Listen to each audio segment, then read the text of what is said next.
E aí, pessoal, aqui é o Elias. A gente está aqui, né, para dar continuidade às nossas discussões na filosofia. A gente vem falando bastante, né, sobre escola, sobre educação.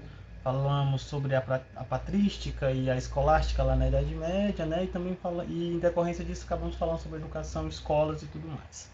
Né? Então hoje a gente ainda dentro dessa perspectiva vamos falar um pouco sobre a informação, né? A nossa relação, nós seres humanos, com a informação que nos chega no dia a dia, né? Nós vivemos aí praticamente cercados, né, de informação a todo momento, em todo lugar. É, então é um objeto de reflexão bastante importante nos nossos dias, tá? Esse conteúdo, pessoal, vocês vão poder encontrar ele lá no livro de vocês, no livro de filosofia, na seção Nosso Cotidiano, né, entre as páginas 32 e a página 35, tá? A priori a gente vai dividir isso, né, em algumas aulas, mas aí vocês dão uma lida lá para ter uma visão mais geral e a gente vai trabalhando essa discussão ao longo das aulas, tá bom? Então vamos lá para nossa aula para a gente não perder tempo. Não esqueçam, pessoal, façam anotações, tá? Qualquer dúvida, anotem também para não esquecer. Me manda lá no Google Class, vou responder assim que puder. E aí a gente vai sanando as dúvidas ao longo das aulas. Não deixa acumular, também não deixa para depois, tá? Vamos lá. Então, pessoal, olha só. Nós, né, seres humanos, nós somos uma dos animais, né, que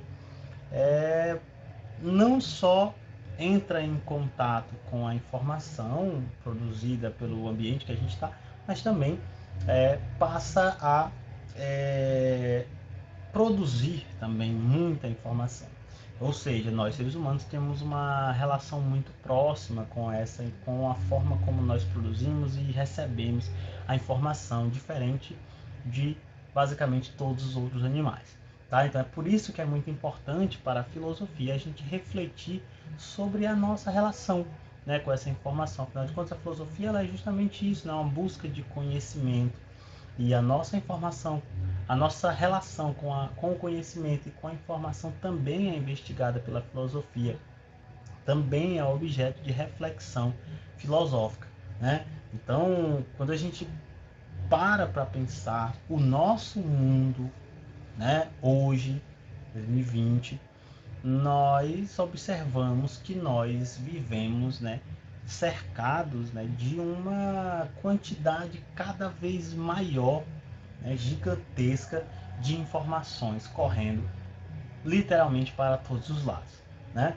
Então é isso que a gente chama de um transbordamento caótico de informações. Por que um transbordamento caótico de informação? Porque é tanta informação que ela simplesmente não segue nenhuma ordem, é uma coisa extremamente desordenada, né, caótica, e acumula-se e tem tanta, né, que traz essa ideia de transbordamento, né? E quando a gente pensa hoje essa questão da informação, a gente também observa uma série de questões aí ligadas à fundamentação dessa informação, à veracidade dessa informação, à qualidade dessa informação e N fatores aí que interferem nessa nossa relação, né, com a informação de maneira geral. Então, como eu já falei, somos cada vez mais bombardeados por informação de todo tipo. Então, imagina aí, propaganda, jornais, filmes, música, escola, internet, e aí vai, né? Informações sobre o quê? Ai, de todo tipo. Sei lá, né? Uma coisa que você aprende a fazer ali, um objeto que você aprende a fazer, outro objeto que você aprende a mexer, a lidar, uma informação científica, uma informação jornalística sobre política, sobre economia, enfim, sobre a sociedade, uma nova cultura, uma dança, uma música nova. Então, assim, são né, infindáveis formas diferentes de informação que nos chegam cotidianamente, muitas vezes sem nem a gente precisar ir muito atrás, né? Principalmente em decorrência das redes sociais, né? Muitas informações, na verdade, que às vezes nem necessariamente são buscadas por nós, acabam chegando até nós de toda forma, né? E isso é uma característica da nossa sociedade. A sociedade contemporânea, pessoal, ela é a sociedade que, diferente de toda a história da humanidade, né, é a sociedade que mais produz essa informação, como também é a sociedade que temos maior acesso a essa informação. Né? E assim, apesar de o acesso à informação ser uma das grandes conquistas da nossa sociedade, ele também tem os seus problemas, né? Essa conquista também tem seus problemas, tá? Hoje a gente discute justamente o que se conhece como cyberespaço, né? Principalmente em decorrência do avanço da internet. Hoje, a maior parte dessa informação está armazenada na internet, né? Na rede, né? De internet, que a gente pode chamar de cyberespaço. Então, cyberespaço seria esse local onde fica aí, onde circulam, né, a maior parte dessas informações. Hoje, sem dúvida, a maior fonte de informação, isso já é demonstrado por várias pesquisas, é a internet.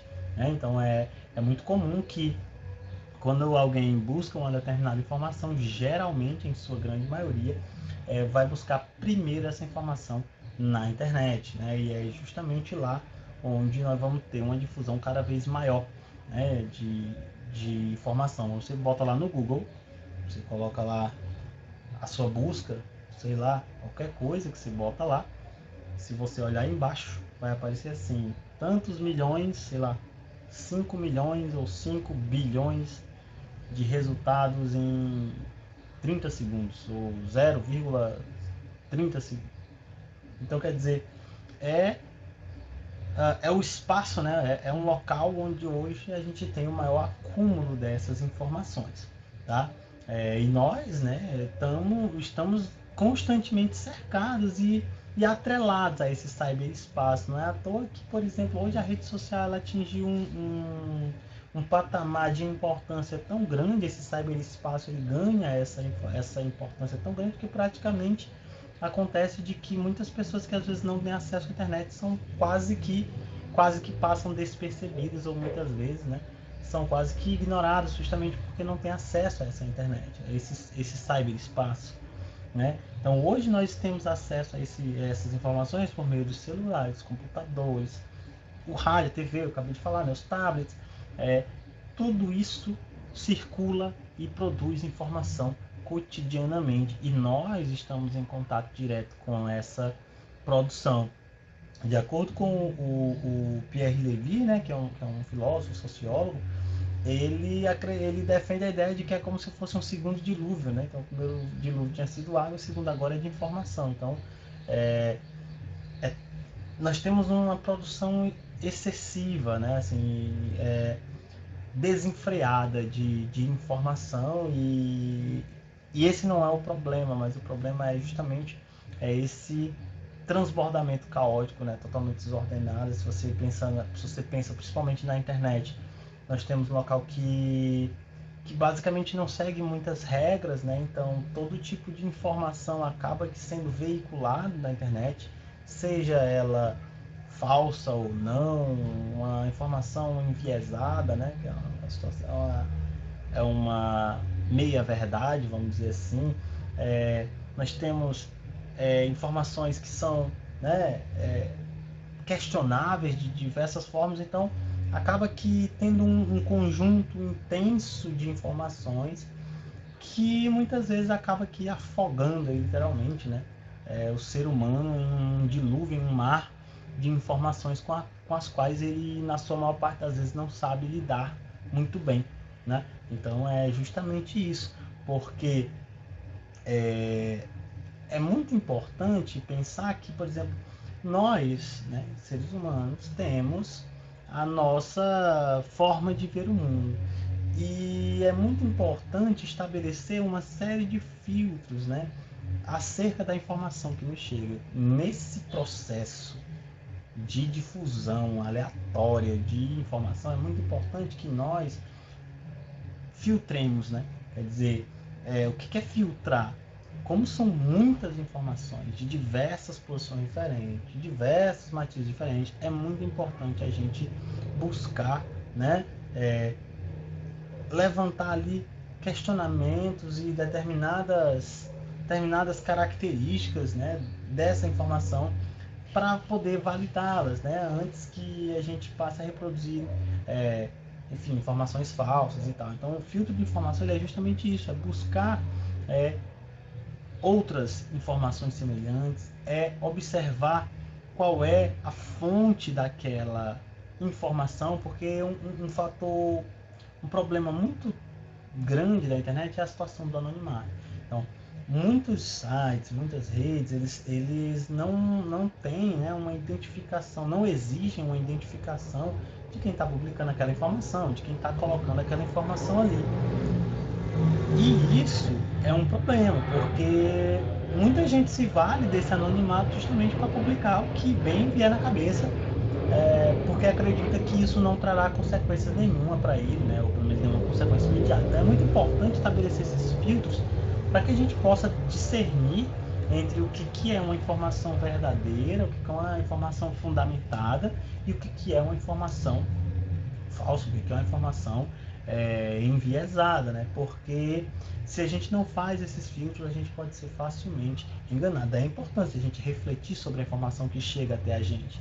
É muito comum muitas pessoas às vezes não têm muita coragem de ler ali aquele artigo completo, e aí vê só o título, e aí passa a reproduzir aquele título como se ele fosse, né, uma verdade absoluta, quando às vezes o que está escrito de fato nem é exatamente o título propõe. Isso acontece muito em jornais, né? Jornais utilizam títulos chamativos, sensacionalistas, muitos jornais utilizam isso, e quando você vai ver a matéria, né, o artigo propriamente escrito, você vai ver que muitas vezes não tem muito a ver com o que estava lá no título, né? Então é preciso fazer filtros, né? Buscar pesquisas, né? Buscar a fonte dessas informações. Cara, fonte, pessoal, na internet é uma coisa fundamental. Se alguém traz uma informação, é muito importante que ele diga de onde essa informação saiu, porque não pode ser simplesmente vozes da minha cabeça, como muitas pessoas gostam de brincar na internet, né? A fonte de uma informação não pode ser apenas as vozes da cabeça de quem quer que a publique. É muito importante que as pessoas coloquem, seja uma pesquisa científica, um livro, um documentário, algo do tipo, mas é importante buscar essas fontes.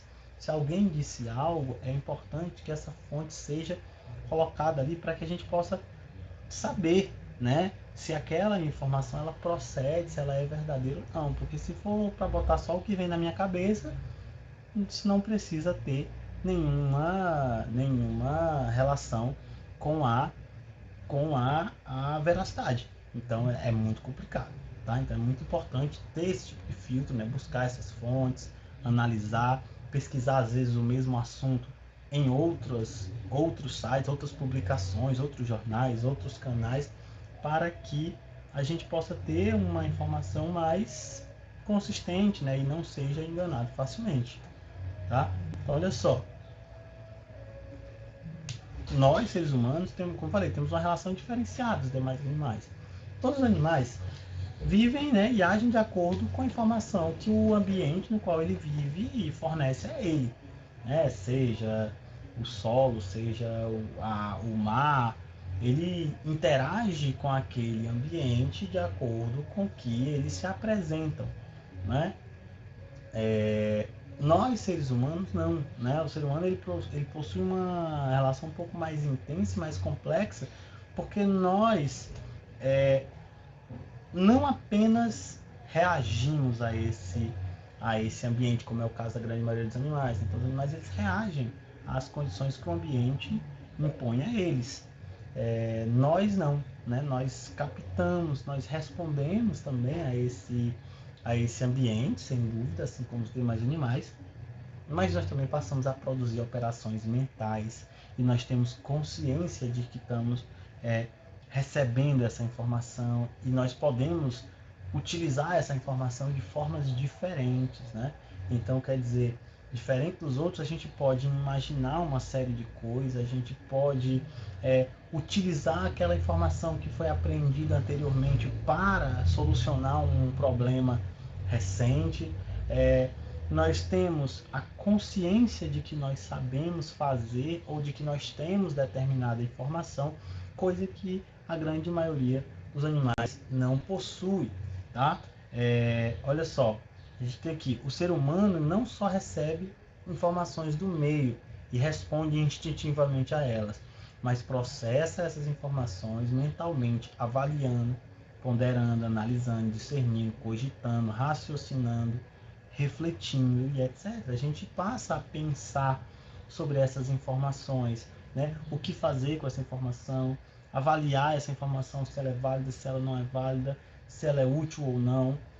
A gente pondera, a gente questiona, a gente discerne entre o que é verdadeiro, o que é errado, a gente cogita quais são as possibilidades que existem na utilização daquela informação e essas coisas, né? Então, quer dizer, existe uma série de operações que nós podemos fazer que os demais animais não fazem, né?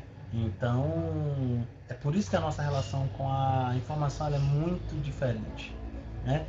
Nós, seres humanos, temos a capacidade criativa, ou seja, nós captamos essa informação e nós utilizamos essas informações para criar coisas novas, coisas que os demais animais não possuem, né?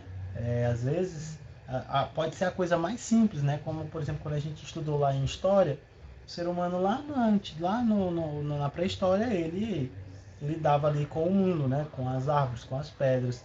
E num determinado momento ele aprendeu que pegar um graveto, um pedaço de galho, se ele juntar com uma pedra, ele pode fazer ali uma ferramenta mais útil que vai auxiliá-lo a caçar, a tirar a pele de um animal e por aí vai. Então olha só, o que foi isso? Ele pegou as informações do meio que ele vivia, o galho, as árvores, as pedras, a necessidade de alimentação e ele criou algo a partir disso, né? É impossível, né, entre nós seres humanos, aquela história, né, de criar algo do nada. Nada se cria do nada, né? Nós, ao longo da nossa vida, a gente vai absorvendo uma série de informações e essas informações vão ficando aqui, né? Vão fazendo com que nós nos tornemos o que somos e permite que a gente crie coisas novas, porque a gente pega essas informações e vai adaptando elas, vai mesclando, vai dando uma nova possibilidade para essa informação. Então, por isso que o ser humano ele é muito mais complexo, né, do que os outros animais, porque ele consegue fazer essa abstração, essa mescla, né, de informações, ele aprende a lidar com ela de uma forma que nenhuma outra espécie consegue, né? Outra coisa interessante é que, por exemplo, os animais eles aprendem em consequência, né, da sua relação com o mundo. Nós, seres humanos, nós aprendemos assim, mas nós temos outro fator importante que é a intencionalidade do aprendizado. O que é isso? É quando nós não apenas aprendemos porque estamos no mundo e porque nos é, de certa forma, imposto isso, né? Como eu falei, a gente só em se relacionar com as coisas, a gente já aprende. Então, isso é meio que uma imposição. Mas nós também possuímos a chamada intencionalidade do aprendizado, ou seja, eu aprendo de forma intencional. Sei lá, eu não precisei, eventualmente, sei lá, abrir o computador aqui e mexer nele para aprender. Eu posso muito bem entrar aqui para fazer um curso e aprender de forma porque eu quis, né? Porque eu me interesso, porque é minha intenção aprender sobre essa coisa.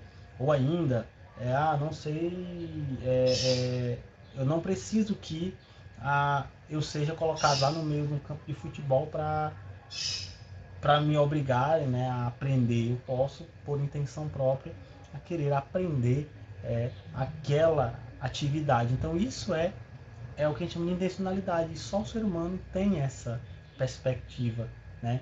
A intenção, né? O desejo e o querer aprender, né?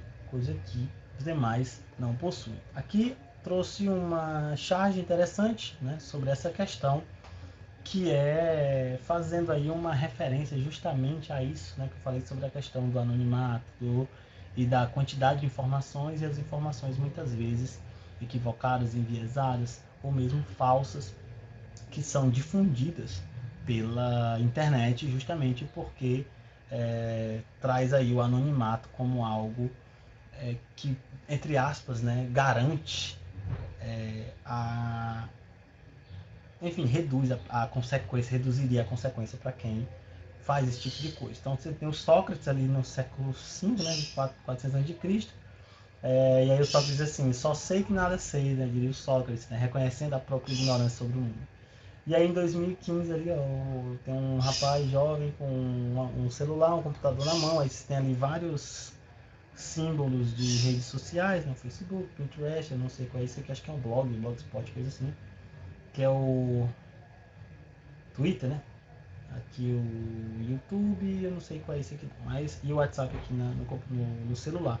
E aí ele fala: só sei que de tudo sei, né? Porque tem muita gente que acha que sabe de tudo porque viu na internet ou porque viu num determinado site, e muitas vezes não percebe que, na verdade, boa parte daquela informação não pode ser errada, pode ser equivocada, e aí passa a acreditar em qualquer coisa. Por isso que aí volta aquilo que eu falei antes. É importante ter os filtros de informação. É preciso buscar, né, questionar essas informações, ter consciência de que existe essas possibilidades e que é preciso você questionar, né, investigar as fontes, investigar quem escreveu, ou qual é o objetivo daquela publicação, ou daquele texto, ou daquele vídeo, tá?